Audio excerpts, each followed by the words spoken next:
आप सुबह सुबह चल जाइए टाटा स्टील के गेट के सामने, वहाँ देखिएगा लोग अपना अपना पहचान पत्र, अपना अपना एड्रेस, लेबर का मार्केट लगे रहता है। लेबर का करेक्ट लेबर का मार्केट लगे कि मजदूरों का एक वो पूरा मार्केट, माने मजदूर वहाँ बिकते हैं, जैसे आलू प्याज बिकता है भेड़ बकरी की उस तरीके से। हाँ, भेड़ बकरी की तरह 5 किलो चावल दे रहे हैं और उसके लिए डंका बजा रहे हैं कि आदिवासी लोगों से अंग्रेजों ने लूट लिया और जितना चाहे तुम इसका प्रदूषण करके इसको बर्बाद कर दो।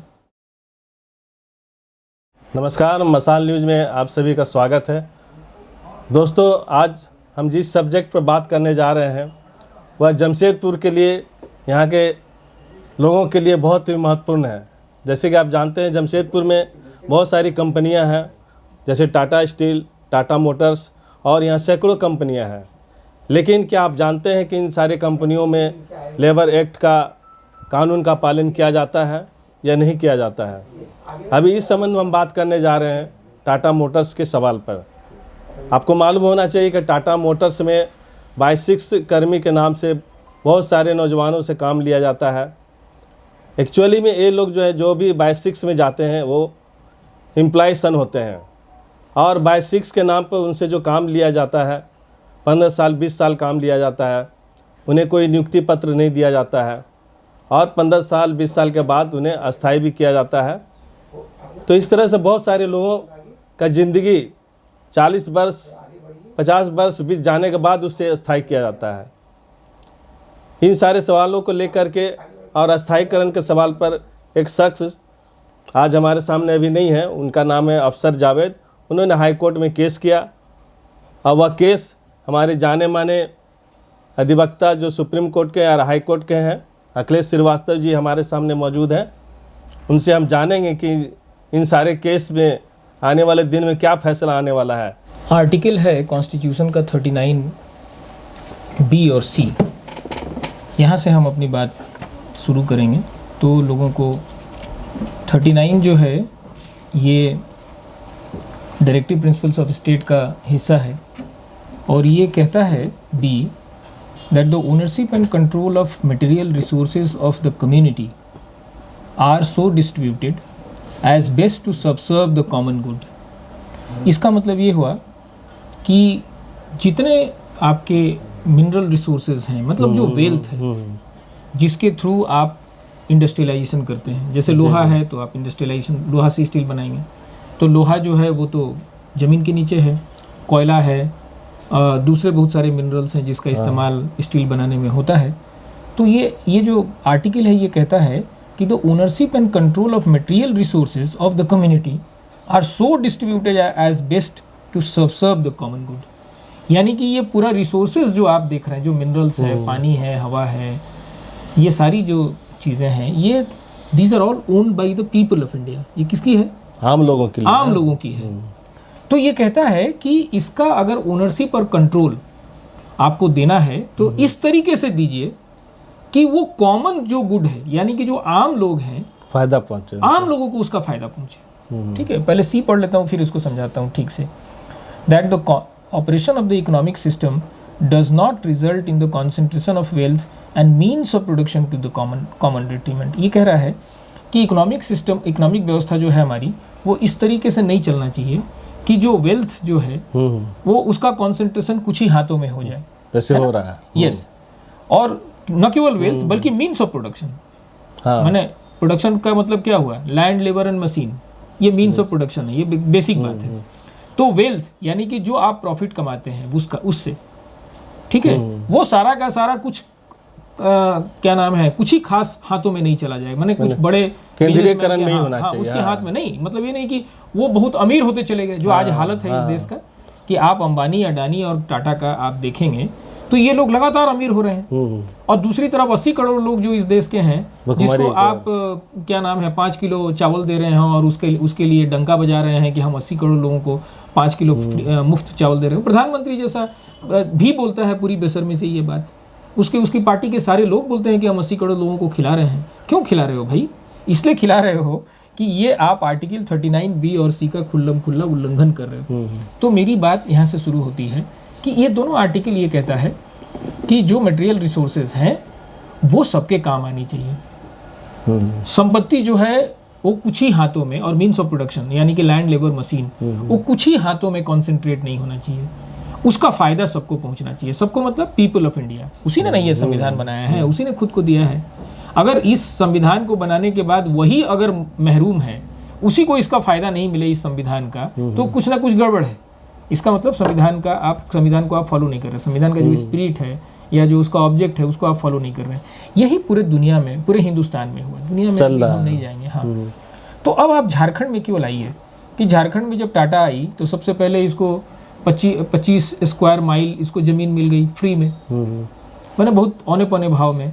आदिवासी लोगों से अंग्रेजों ने लूट लिया और टाटा को दे दिया। उसके बाद इसको माइंस मिल गई फ्री में, ठीक है, पानी मिल गया इसको फ्री में।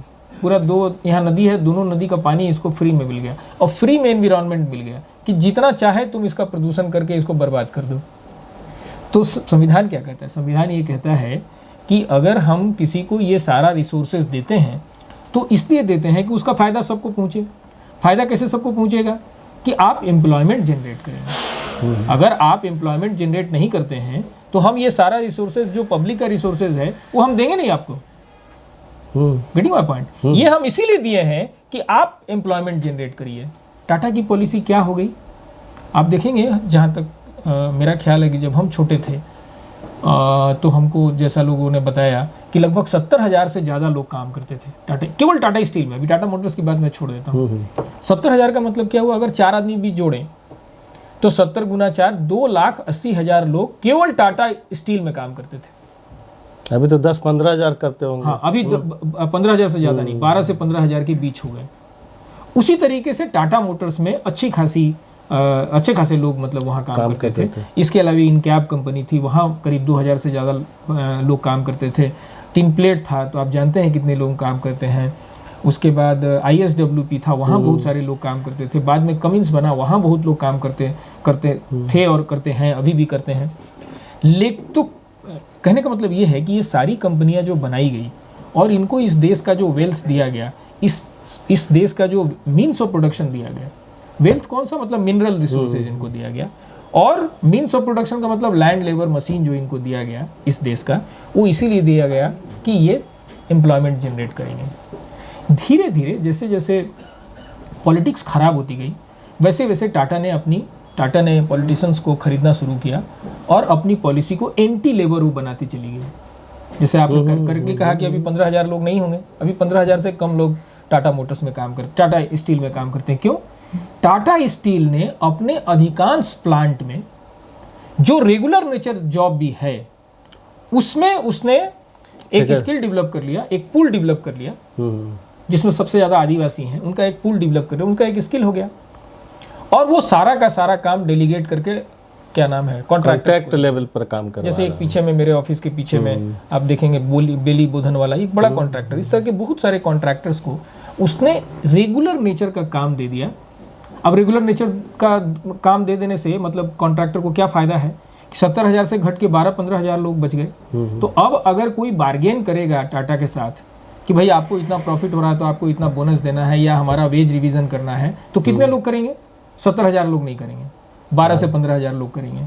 और बाकी लोगों की नौकरी का कोई ठिकाना नहीं। आप सुबह सुबह चल जाइए टाटा स्टील के गेट के सामने, वहाँ देखिएगा लोग अपना अपना पहचान पत्र, अपना अपना एड्रेस, लेबर का मार्केट लगे रहता है। लेबर का करेक्ट लेबर का मार्केट लगे कि मजदूरों का एक वो पूरा मार्केट, माने मजदूर वहाँ बिकते हैं। जैसे आलू प्याज बिकता है भेड़ बकरी उस तरीके से, हाँ, भेड़ बकरी की तरह, जैसे मुर्गा क्या नाम है और बकरी क्या नाम है, खस्सी जैसे बिकता है, उस तरीके से भीड़ होती है। और उस भीड़ में से कुछ लोगों को टाटा मोटर्स आज के लिए खरीदेगी, दूसरे दिन कुछ और लोगों को खरीदेगी, ठीक है ना। और ये पूरा बेशर्मी से होता है, एकदम बेशर्मी से। सारे पॉलिटिशियन को इसमें फ़ायदा है क्योंकि टाटा से पैसे मिल रहे हैं उसको। और DLC DC जो है वो सब यहाँ पैसे दे के आते हैं क्योंकि यहाँ बहुत पैसा है, और वो आते हैं सीधे टाटा की दलाली करने के लिए और कुछ काम करने के लिए नहीं करते हैं।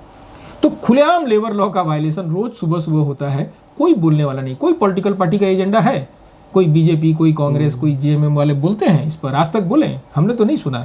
मेरी बोलने का मतलब वो थोड़ा बहुत बोलेंगे, टाटा पैसा दे देगी, बस उनका काम खत्म हो गया। जीरा की तरह वो मजदूरों के लिए नहीं बोलते हैं, वो अपने लिए, पॉलिटिक्स के लिए बोलते हैं। करेक्ट। तो इसी तरीके की स्थिति टाटा मोटर्स में हुई। टाटा मोटर्स ने चालाकी क्या की कि टाटा मोटर्स ने कहा कि हम एम्प्लॉई सन्स को, एम्प्लॉई वार्ड्स को एम्प्लॉयमेंट देंगे। टाटा मोटर्स ने कहा तो कैसे एम्प्लॉयमेंट देंगे? उसने भी क्या किया कि इन तमाम लोगों की ट्रेनिंग करवा के एक स्किल्ड लेबर का पूल डेवलप कर लिया। मतलब जितनी उसकी ज़रूरत है एट ए टाइम उससे थोड़ा ज़्यादा। क्यों? ताकि वो रोटेट कर सके। कि कोई आदमी जैसे 230 दिन हुआ तो उसको हटा पहले हटा दो, 240 दिन से पहले हटा दो, या 240 दिन के बाद भी अगर 240 दिन से ज़्यादा काम कर भी लिया तो उसको डरा के रखो कि आपको रहना है अस्थायी जो एम्प्लॉयमेंट है, टेम्पररी जो एम्प्लॉयमेंट आपको दिया गया है उसी में रहिए और उसी में खुश रहिए। आपको मेडिकल की व्यवस्था नहीं मिलेगी, आपको घर नहीं मिलेगा, आपको बहुत सारे दूसरे जो अलावेंसेज है वो नहीं मिलेगा। आपको जब मेरी मर्जी होगी हम हटा देंगे। आपको मालूम है कि करीब 2700 जो टाटा मोटर्स के कर्मचारी हैं जो अस्थायी हैं, इनको कभी कोई अपॉइंटमेंट लेटर नहीं मिला। आपको मालूम है? कभी नहीं। ये पिछले कई लोग तो रिटायर हो गए, 25 साल नौकरी करने के बाद अस्थायी मजदूर के तौर पर रिटायर हो गए, उनको कभी टाटा मोटर्स ने अपॉइंटमेंट लेटर नहीं दिया। क्योंकि अपॉइंटमेंट लेटर देने का मतलब ही हुआ कि भाई आपका वो लेबर हो गया, वो बार्गेन करने की स्थिति में आ जाएगा ना। तो 2700 लोगों से और इससे ज्यादा लोगों से टाटा मोटर्स लगातार काम करती, सालों से, तीन दशक से ज्यादा हो गया, लगभग 35 साल 40 साल लोग बताते हैं जैसा, सालों से ये लोग काम कर रहे हैं और बेगार कर रहे हैं। आर्टिकल 23 में लिखा हुआ है एबोलिशन ऑफ बेगार। जब हमने कॉन्स्टिट्यूशन अडॉप्ट किया था तो हम लोगों ने आर्टिकल 123 एनैक्ट किया, ऐड किया कॉन्स्टिट्यूशन में, कहा कि कोई बेगारी नहीं करेगा। बेगारी हमारे यहाँ आज के बाद से एबॉलिश हम करते हैं। लेकिन टाटा मोटर्स में खुलेआम बेगारी है, टाटा स्टील में खुलेआम बेगारी है, जितने टाटा कंपनीज है सब में खुलेआम बेगारी रोज होती है और इसको बोलने वाला कोई नहीं है। तो चालाकी उसकी क्या है कि वार्ड के लोगों को लेंगे। तो जो लोग बाहर से आए, खासतौर पर जो टाटा मोटर्स टाटा स्टील में जो लोग बाहर से आए हैं, जो आदिवासी नहीं है, वो तो क्या नाम उसको भोजपुरी में कहते हैं, घर में भूजी भांग नहीं, कुछ नहीं है तो यहाँ चले आए नौकरी करने के लिए, है ना। गांव में रहता, बिहार में रहता, यूपी में अगर रहता तो यहाँ क्या करने के लिए आते हैं? वहाँ स्वाभिमान से रहते हैं। यहाँ क्या अस्थायी मजदूर और एज ए कॉन्ट्रैक्ट लेबर में काम करने के लिए थोड़े आते हैं। तो जो लोग आए उनके पास कुछ नहीं है, आए हैं कमाने के लिए, कुछ हो जाएगा तो जाओ गाँव में जाके ज़मीन खरीदेंगे या कुछ करेंगे, है ना। तो टाटा मोटर्स और टाटा स्टील वाली इस बात को जानते थे, इसीलिए टाटा शहर बसाया गया। आप तो मेरा इंटरव्यू लिए हैं लैंड के मामले में, इस टाटा शहर को बसाया ही गया इसके लिए कि इसमें बाहर से लोग आए, ऐसे लोग आए जिनके अपने गांव में, अपने जिले में कोई वजूद नहीं है, मतलब इकोनॉमिक कोई स्ट्रेंथ नहीं है, कोई अस्तित्व नहीं। हाँ, कोई अस्तित्व नहीं है। रहते हैं बिहार में, हैं बिहार के, हैं यूपी के, हैं दूसरे स्टेट के, लेकिन उनका कोई इकोनॉमिक बेस नहीं है। तो वो सब आ जाएंगे। उनको छोटा छोटा क्या ना, मुर्गा रखने वाला जो दरबा जिसको बोलते हैं, दरबा जो बोलते हैं, कमरे, मुर्गा रखने लायक एक कॉलोनी इन्होंने बनाया सब जगह। यहाँ भी टाटा स्टील ने भी वही बनाया, टाटा मोटर्स ने भी। आप जाके देख लीजिए K2 क्वार्टर टाटा मोटर्स का, देखिए कैसा है, एक जे टाइप है, उसको देख लीजिए, वो मुर्गा के दबड़ा से ज़्यादा नहीं है। तो ऐसे क्वार्टर्स में ये लोग आके करेंगे, क्योंकि अपना तो कुछ है नहीं, आके करेंगे। और हम अगर बोलेंगे कि हम एम्प्लॉई वार्ड को नौकरी देंगे, तब ये लोग यहाँ परमानेंट हो जाएंगे। कहीं रास्ता खोज के कोई आदिवासी का ज़मीन कब्जा करके या खरीद के या लीज में लेकर रह जाएंगे, उनके बेटे बेटी फ्री में हमारे पास आ जाएंगे काम करने के लिए। तो इसने कहा कि हमने वार्ड एम्प्लॉयज़ को हमको जॉब देना है और आपको हमारे कंडीशंस में काम करना है। और ये चल रहा था धड़ल्ले से, अभी भी चल रहा है। को पता है, डीएलसी को पता है, चीफ मिनिस्टर को पता है, सारे पॉलिटिशियन को पता है, सब इतने बेशर्म गिरे हुए बिके हुए सब हैं